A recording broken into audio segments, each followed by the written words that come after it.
Dr. Sarah Chen had learned to make herself small. For 3 years, she'd worked as a field triage coordinator at St. Helena General's Emergency Response Unit, a role that required half her credentials and none of her trauma surgery background. Khalil, the unit director, had hired her with a knowing look. Overqualified, underpaid, underestimated. That was the point. She needed distance from her past, from the field hospital in Kandahar, where she'd made choices that saved some lives and ended others. The weight of those decisions lived in her hands. On the morning of November 14th, Meridian Manufacturing collapsed into itself, a 5-story industrial complex reduced to twisted steel and pulverized concrete in 47 seconds. 43 workers trapped inside. The official response was swift. Khalil's protocol engaged immediately. Standard triage, field stabilization, transport to regional hospitals. It should have worked. It had always worked, but protocols break when the ground moves. And when Khalil's system failed, when the official chain of command fractured under the weight of what they were seeing, only one person in that dust-choked factory knew how to operate in the space between death and mercy. Sarah had hidden that knowledge for so long that no one had thought to look for it. This is the story of what happens when the most qualified person in the room is the one everyone overlooked. This is about the moment when being overqualified becomes the only thing that matters, and the cost of finally revealing who you've been all along. Chapter 1. The Small Role. The morning briefing at St. Helena General felt like every other morning. Sarah stood at the periphery of the Emergency Response Unit's conference room, her laminated badge reading Field Coordinator, Triage Support. Khalil sat at the head of the table, mid-40s, military bearing, the kind of man who ran protocols the way others breathed. He didn't look at her during the briefing. That was fine. She preferred it that way. Standard Saturday, he was saying, running through the day's assignments. Meridian Manufacturing has their quarterly safety drill at 11. Coordination with their on-site medical unit. We send a support team, observe, document, in and out. Sarah, you'll lead the observation post. She nodded, made a note. Routine, manageable, the kind of work that let her exist in hospitals without truly existing in them. Dr. Chen, one of the newer residents, asked, shouldn't we send someone with actual surgical credentials, just in case? Khalil's jaw tightened slightly. Dr. Chen is exactly what we need. She understands field logistics, resource allocation, triage prioritization. He paused, and Sarah felt his glance find her peripherally. She's a coordinator. That's the role. The word hung there, coordinator, not doctor, not surgeon, not the woman who'd spent 18 months in a combat surgical unit where every decision was life or death. Just Sarah, the coordinator, who knew her place. She finished her coffee. The bitterness tasted familiar. By 10:30, she was in the van heading to Meridian with 2 paramedics and a junior trauma nurse named Jackson. The facility was industrial, sprawling, warehousing, light fabrication, equipment staging. Workers moved through the complex with the deliberate slowness of people doing a drill they'd done 100 times before. Nothing was urgent here. Nothing was real. Sarah set up the observation post on the east side of the building, a portable unit with communications equipment and medical supplies. Jackson was nervous, knew enough to still think drills mattered. She didn't correct him. The morning ticked past. 10:47, 10:52, 10:59. At 11:04, the world bent inward. Later, investigators would say the structural failure was catastrophic and instantaneous, a combination of corroded support beams and inadequate load distribution in the south wing. Later, they would say no one could have predicted it. Later would matter very little to the people trapped inside when gravity stopped asking permission. The sound came first, a deep, tearing crack, like the earth splitting open. Then the dust, then the sirens. Sarah was moving before her brain caught up to her body. Years of muscle memory took over. She was already radioing Khalil, already assessing the collapse zone, already thinking in compartments. How many exits, how many people, how much time? The paramedics were frozen, staring at the cloud of pulverized concrete and rebar rolling toward them. "Move," she said quietly. "Now." Chapter 2. When Protocol Meets Chaos. Khalil arrived at the collapse site exactly 14 minutes after the first 911 call. Sarah watched him step out of the command vehicle, and even from 50 yards away, she could see his mind working, calculating, organizing, imposing order on catastrophe. This was his kingdom, the moment when systems mattered most. The official protocol for a mass casualty event was comprehensive. Establish perimeter, assign triage zones, coordinate with fire and rescue, route casualties through predetermined processing stations. Transport to designated hospitals based on injury severity and capacity. It was elegant, it was designed, it had been field-tested in disaster scenarios across 6 states. It depended on one thing: a predictable disaster. The factory hadn't cooperated. "Secondary collapse risk is still active," the fire chief was telling Khalil, pointing to the unstable western wall. "We can't get access to the northeast quadrant for at least another hour." Khalil's expression didn't change. "How many workers haven't been accounted for?" "Estimated 12 to 16, possibly in the collapsed section." Sarah was already moving through the primary triage zone, which had spontaneously organized near the main entrance. Casualties were stacking up faster than Khalil's coordination stations could process them. A woman with a fractured leg, a man with a sucking chest wound wrapped in someone's jacket, a teenager in shock, blood running from a scalp laceration.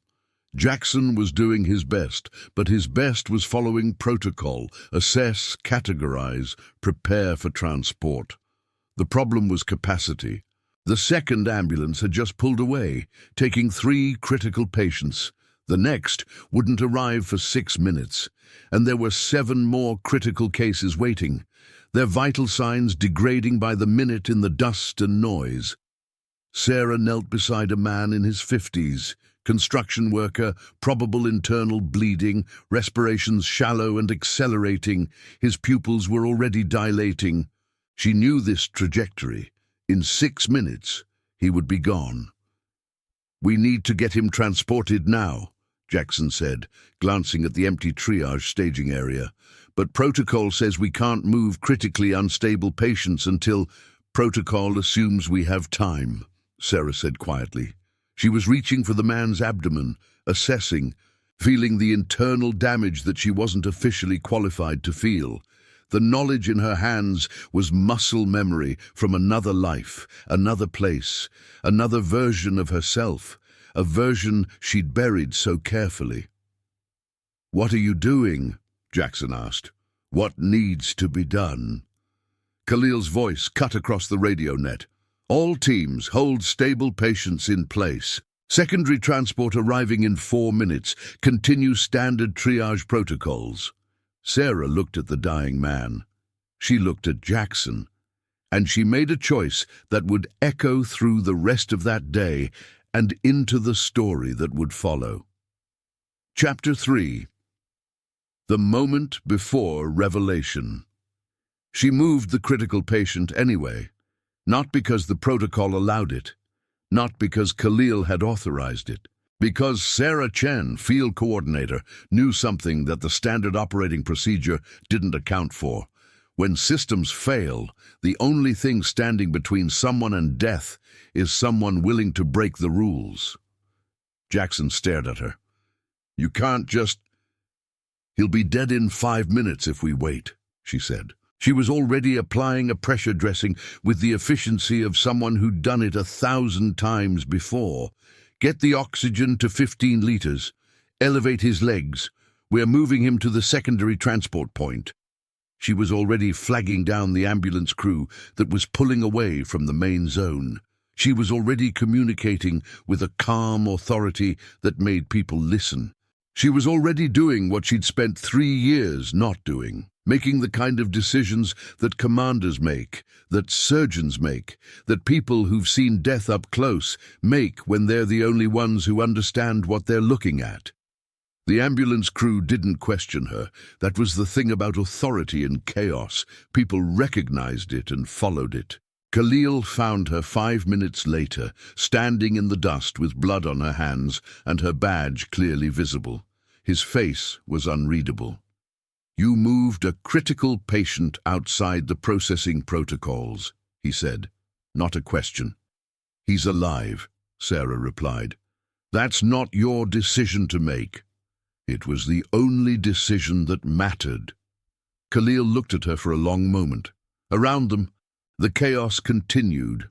More ambulances arriving, more triage stations filling up, the constant sound of rescue workers and suffering. The secondary collapse hadn't happened, but the strain on the system was evident.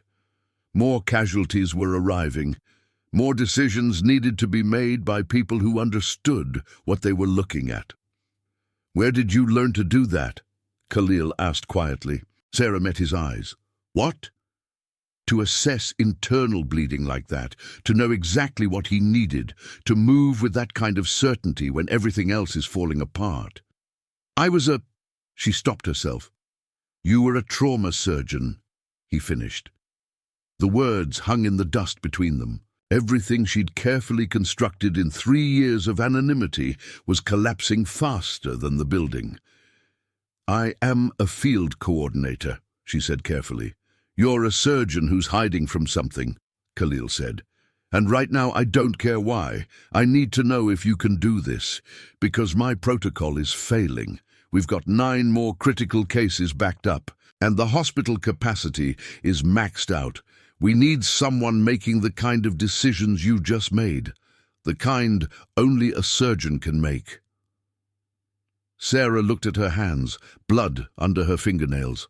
Muscle memory burning through her veins like muscle memory always does when the world demands what you tried to leave behind. "If I say yes," she said, "I need you to understand what that means." "I understand exactly what it means," Khalil replied. "Comment where you're watching from. Let's see how far the stories of real courage and silent sacrifice can travel." Chapter 4. The Hidden Credentials. Sarah had become a field coordinator because it seemed like the one way to exist inside medicine without carrying the weight of medicine's worst moments. She could assess without deciding. She could observe without commanding. She could be in hospitals and emergency response units and disaster sites without being the person whose choice determined whether someone lived or died. It hadn't worked. The moment the factory collapsed, all of that distance evaporated. "Tell me about Kandahar," Khalil said. They were standing in the command vehicle now, away from the immediate chaos, watching the incident unfold on radio monitors and incoming field reports.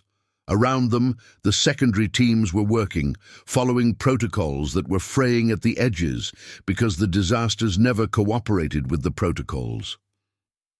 "That's classified," Sarah said.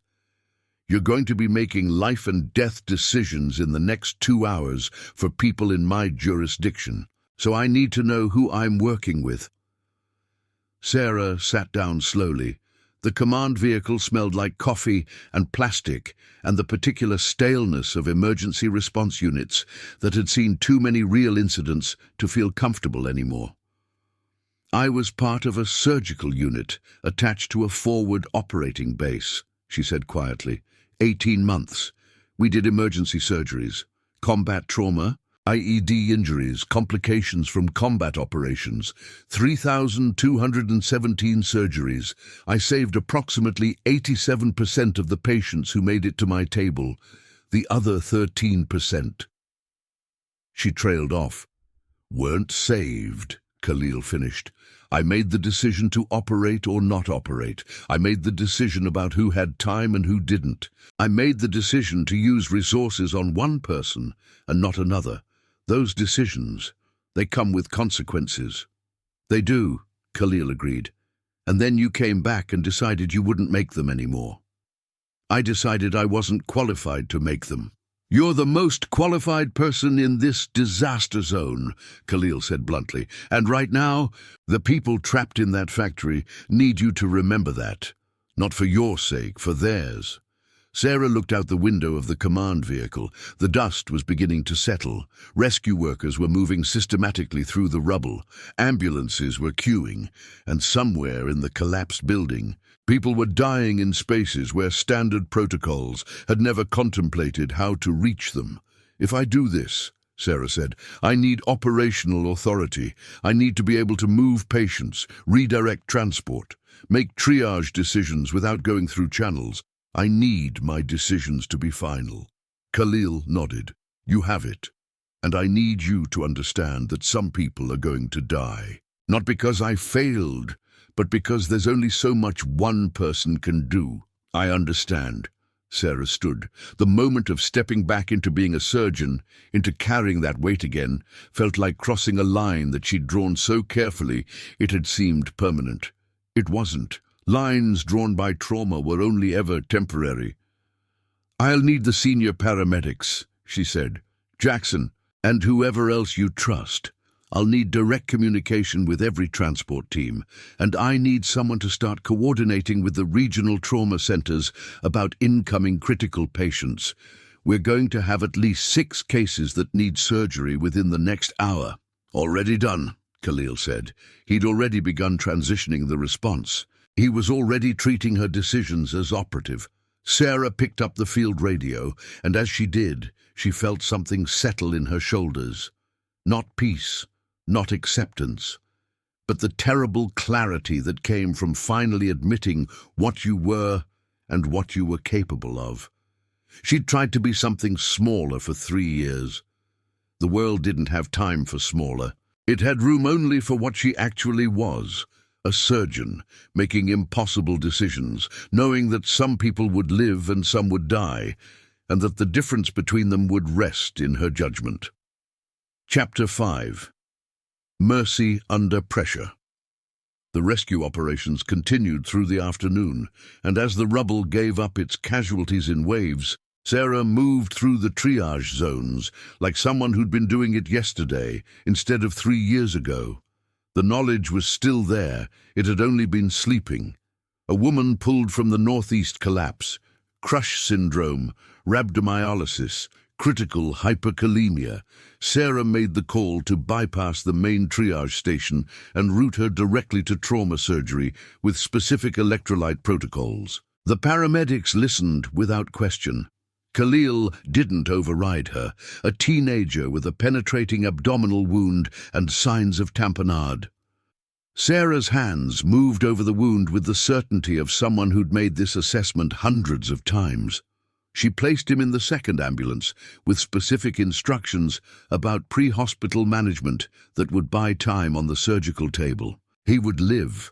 Her knowledge could reach across the distance and touch his life in that way. An older man, trapped for 3 hours before extraction in severe shock with obvious internal bleeding. Sarah did the calculus in her head: blood volume loss, tissue damage, survivability in a trauma center, resource allocation. She redirected him to St. Helena General with a surgical standby alert. Khalil was already calling ahead. By 3 in the afternoon, 41 of the 43 trapped workers had been extracted. 2 were confirmed deceased at the scene. 28 were in transport to various facilities. The immediate crisis had shifted from rescue to recovery. Jackson found Sarah sitting on the curb outside the triage area, still wearing her field gloves. Her coordinator's badge somehow still clipped to her vest. He looked at her with something that resembled awe. "You were a surgeon," he said, not a question. "I am a surgeon," Sarah corrected quietly. "I was just pretending not to be." "Why?" She took a long time to answer. Around them, the collapse site was becoming organized chaos. Rescue vehicles leaving, Incident command beginning its slow wind-down, the particular exhaustion that followed catastrophe settling over everyone. "Because surgery takes something from you," Sarah said finally. "Every decision, every person you can't save, every choice about who gets time and who doesn't, it accumulates. I got to a point where the weight of all those decisions had gotten so heavy that I couldn't move. So I tried to put the surgeon down and just be a person who coordinated things, just someone who observed." "But you're still a surgeon," Jackson said. "Yes. And you still have to make decisions." "Yes." "So what changed?" Sarah looked at the young paramedic. He was waiting for wisdom, for some understanding that would make sense of what he'd witnessed, the way she'd operated in that chaos with a certainty that came from somewhere deeper than training. "What changed is that I finally remembered that the weight only means anything if I'm carrying it for the right reasons," Sarah said. "I was carrying guilt. That's different from carrying responsibility. Guilt says I failed. Responsibility says I did what I could with what I had. Today I did what I could. That's all any surgeon can do." Chapter 6. The Reckoning. By evening, the incident command had shifted into recovery and investigation mode. Khalil called a debrief with his senior staff, and Sarah waited to be told to leave, to return to her role as field coordinator, to slip back into the smaller version of herself she'd been trying to occupy. Khalil didn't do that. "I need to understand what happened in your triage protocols today," he said, not to his team, but to Sarah directly, in front of everyone. "Because from what I can see, you made decisions that contradicted standard procedure, and every one of them kept someone alive who would have died waiting for transport." The room was quiet. Sarah could feel the weight of the question, not an accusation, but an acknowledgement that something had changed in the response today, something that wasn't in the protocol. "The protocol is designed for predictable disasters," Sarah said. "It assumes a certain flow of casualties, a certain capacity at receiving facilities, a certain lag time between need and response. This disaster was none of those things. We had more critical cases than transport capacity. We had complications that the standard triage framework didn't account for, so I made decisions based on clinical judgment rather than protocol." "Clinical judgment based on training you never disclosed," another voice said.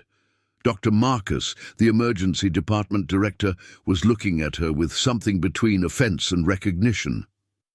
"Sarah, you're a trauma surgeon.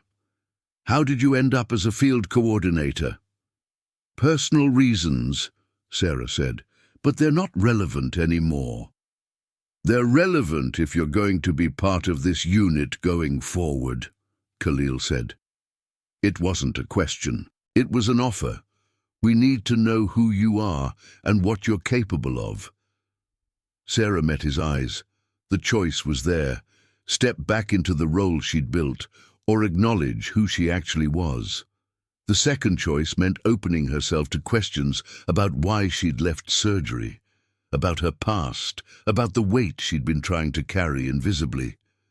It also meant never having to choose anonymity again. "I can't be a regular staff surgeon," Sarah said carefully. "The things I dealt with in Kandahar, they don't go away. I'm still working through them. But I can be what I was today, someone who steps in when standard protocols fail. Someone who understands how to operate when nothing is predictable." "We need that," Khalil said, "especially if you're willing to acknowledge it openly, rather than hiding it in a coordinator's badge." "Then I'm in," Sarah said. "If this story has already moved you, hit the like button. It helps more people discover stories of compassion and duty." Chapter 7. The weight of returning. The days after the collapse felt like returning to a body she'd almost forgotten inhabited. Sarah moved back into the role of attending physician at St. Helena's Emergency Response Unit, but it was different this time. The secrecy was gone. People knew who she was, a trauma surgeon who'd stepped away and was now stepping back. Khalil didn't ask about Kandahar. She appreciated that. He seemed to understand that some weight was private, and that what mattered wasn't the origin of her knowledge, but the fact that she was willing to use it for the people who came through St. Helena's doors.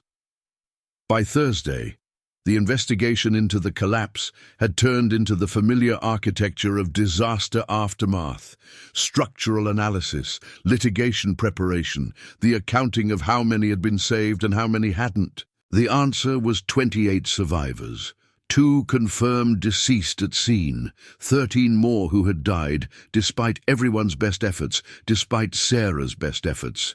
She sat with that number in silence for a long time. 13 people who had been rescued but not saved. 13 lives that had reached the hospital and still been lost to the injuries, to the shock, to the simple randomness of who survived and who didn't. One of them was the teenager she'd routed to St. Helena with specific protocols. His name was David. He was 17. He'd bled out on the operating table despite surgery, despite everything. Sarah visited the trauma surgery unit 2 days after he died. She found his surgeon, Dr. Ellen Vasquez, in the surgical lounge, sitting quietly in a way that suggested she was doing what Sarah recognized as the particular grief of surgeons, the kind that came from knowing you did everything right, and it still wasn't enough. "I sent him to you," Sarah said without preamble. "David Chen. I made the triage call." Ellen looked at her. "I know. Khalil told me. You made exactly the right call. The injuries were unsurvivable from the moment the collapse happened. We brought him 3 more days alive. His family got to say goodbye. That matters." 13 people died, Sarah said. 30 did not, Ellen replied. "That's the surgeon's calculus, Sarah. It's brutal and it's incomplete, and it's the only math that actually works when you're standing at the line between life and death." Sarah nodded slowly. It was knowledge she'd tried to forget, but it was still knowledge. The truth that surgery wasn't about saving everyone.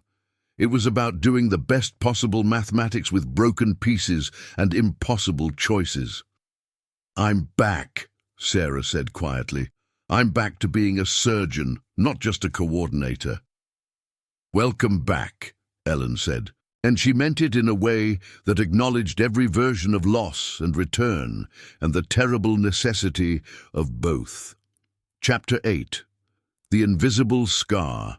3 months after the collapse, Sarah was back in the emergency response unit as a full-time attending physician. Her days moved between the predictable rhythms of emergency medicine and the unpredictable moments when disasters required someone who understood how to operate in catastrophe.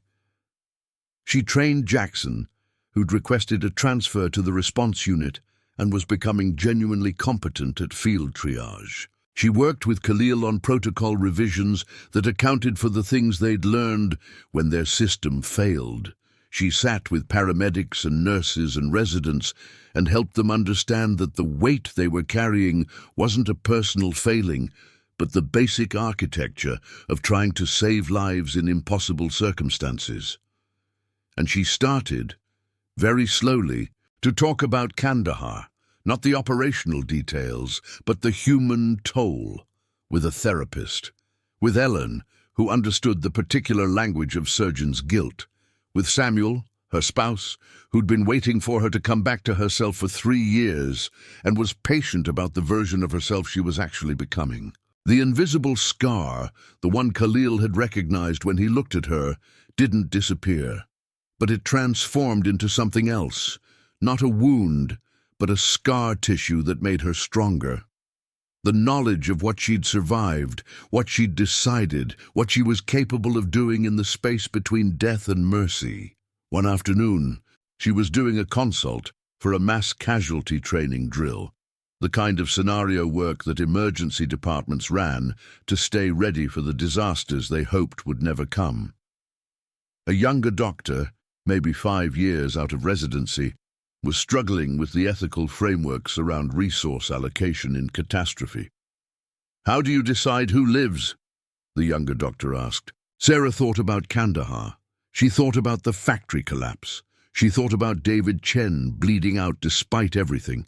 She thought about the man she'd moved outside protocols, who was still alive because she'd broken the rules. "You decide based on who you can save," Sarah said carefully. "Not based on anyone else's worth. Not based on anything except your clinical judgment about what you can actually do. And then you live with the ones you couldn't save, knowing you did the best mathematics available in that moment. That's the only wisdom I have." The younger doctor nodded, and Sarah recognized the look in her eyes, the look of someone just beginning to understand the weight they'd signed up for. Chapter 9. Redemption in Service. A year after the Meridian manufacturing collapse, Sarah was invited to speak at the State Emergency Management Conference about field triage protocols in mass casualty events. Khalil had nominated her. Ellen had supported it. Jackson had attended the presentation, sitting in the front row with the particular pride of someone who'd witnessed someone else's transformation. She stood at the podium and talked about what had failed, the protocols that couldn't account for catastrophe, and what had succeeded, the willingness to break protocols when mercy required it. She talked about the invisible credentials carried by people who've stood at the line between life and death. She didn't talk about Kandahar. That wasn't the point. The point was that healing others, finding ways to save people, making the impossible mathematics of triage and surgery and mercy, had become the path through the weight she'd been carrying. Not away from it, but through it. The woman who'd been a field coordinator had been a way of hiding. The woman who was now attending physician in emergency response was a way of finally accepting that the weight she carried meant she was capable of bearing weight for others. That the decisions that haunted her had been made by someone who understood the stakes. That being overqualified was the same thing as being exactly what people needed when everything else had failed. 3 people approached her after the presentation. Paramedics from other districts, a trauma surgeon from the state capital, Jackson. They all had variations of the same question. How did you know what to do when the protocols failed?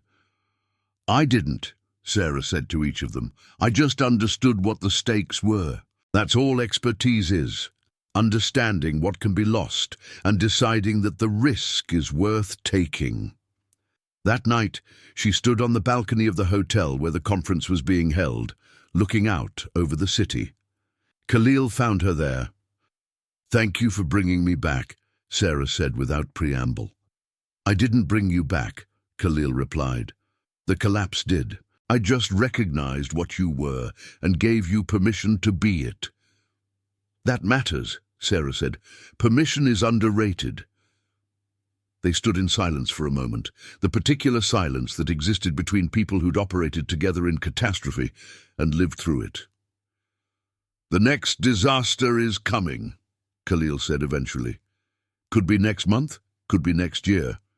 But when it does, I want to know you're there." "I will be," Sarah said. It was a promise built on the foundation of everything she'd tried to escape and everything she'd finally come back to. The invisible scars would never fully fade. The weight of the decisions would stay with her. The ones she'd made, the ones she'd chosen not to make, the ones that had been made by someone else and cost lives anyway. But redemption, she'd finally understood, wasn't about escape. It was about transforming that weight into the ability to bear weight for others. It was about standing in catastrophe and knowing exactly what mattered. It was about being overqualified and finally, allowing that to mean something. Epilogue. Some scars are invisible because they live in the hands that made impossible choices, and the only way to heal them is to use those hands to save someone else. Subscribe for more stories of courage, healing, and redemption. Thank you for watching the case of You're Overqualified for This Role. See you in the next one.